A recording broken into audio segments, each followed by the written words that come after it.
چیکار میکنی؟ من در تلویزیون کار میزنم.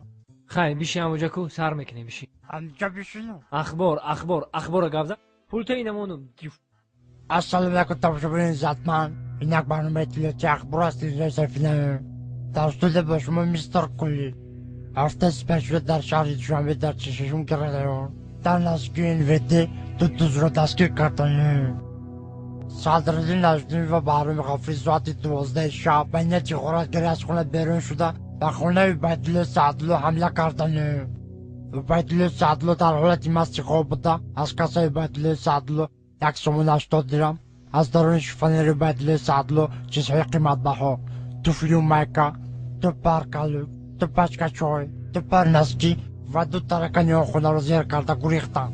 از این کارها سردار گروه میلیسیا حسن چیلا خبر شده با کارگردان کربسه جمهوری تاجیکستان خبر داده. کارگردان کربسه جمهوری تاجیکستان دولتمند خال کرکیبک پرده قاسم از این کارها خبر شده. هرچین غارتگرها را دستگیر کرده و درون کاخ برباد بردن. صدراعظم نجمی و بهرام غفری به درون کاخ برباد برده. صدراعظم نجمیدین زدن تا با قدم خدا و اس میکنی. ای رو تسیا کدامی ژورنالیست دروغ میگه؟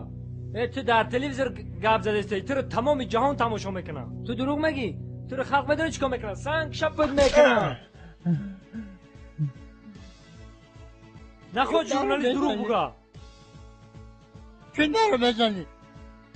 تو فالبینی دروغ گفته استی.